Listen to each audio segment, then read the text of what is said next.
Oh, boss, how you doing? How's you, boss? Don't so much since you got your radio. How's the old whistler and his dog? Okay, boss, what do you remember about last night? It was cold. Yeah, and clear, so guess what I picked up? The flu. No, you didn't play better than that. Come on. Ottawa? No, I get that out.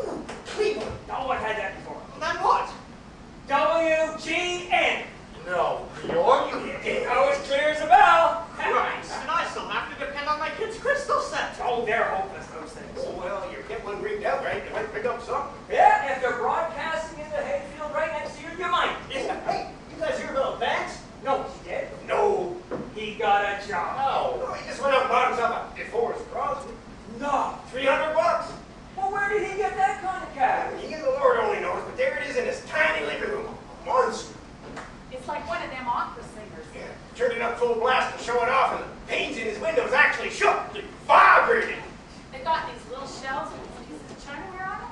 Each piece goes into a little dance. Yeah, you wouldn't believe it. People will be coming all the way from Pembroke just to listen. Oh, no, they're shortwave. That's something. Ships at sea. Oh, a ship approaching the Strait of Belle Isle in the fog, asking for a position. Now, that's really soon. If you want my opinion, you're better off with the small one. I mean, those big ones, they just slurp up the juice. Oh, Vance's wind charges had to hurt you already. I can imagine. Well, you know, I think I'll still depend on my kid's crystal set, but I might pay Vance a visit next Tuesday night. Tuesday night. That wouldn't be by any chance the night that Joe Louis is fighting, is it? It's a chance to catch up with Vance and his family. And to see how Joe handles his latest bum of the month. You got me. You see, radio brought people together. It brought families together. There was good music. Jack Benny, Fibber, McGee, and Molly were funny. Oh, yeah, but the funniest of all was Fred Allen. Now, there was a guy who was just naturally funny. You know, everybody in town can say, there's a fellow in our town who's got a sense of humor like Fred Allen. One I never liked, one iota though, was that Bob Hope. I thought he tried too hard. Hello to everyone out there in Radio Land. It's Fantasy Radio Hour.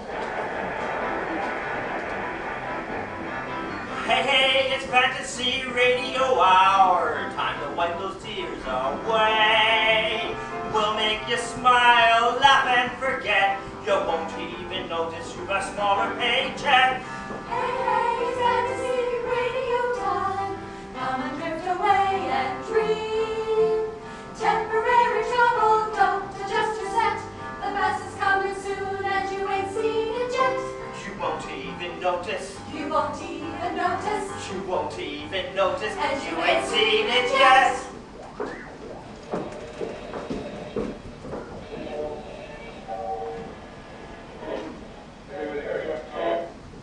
Dozens of men are working for wages which will provide only the bare essentials for themselves and their families. Their earnings will not permit the purchase of necessary clothing.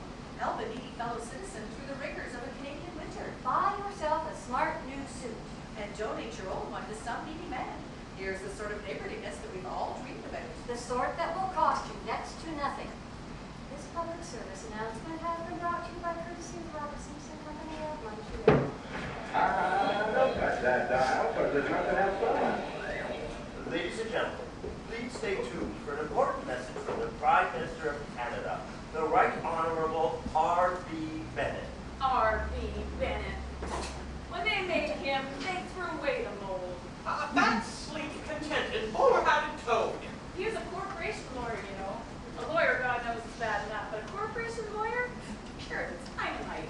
He'd steal the pennies off a dead man's eyes and swear because it wasn't forged. Yeah, you know, I could just see that fat face now. Ladies and gentlemen, the Prime Minister. The difficulties about these matters is that too much reliance is being placed upon the government.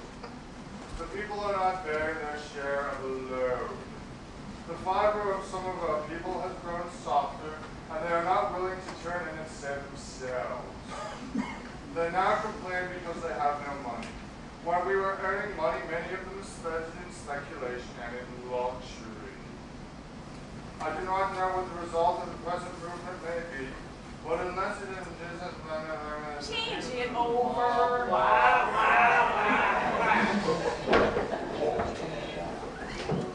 Here we are, ladies, with household hint number 3 from Housewife Hilda. First, to take an empty flour sack from Major League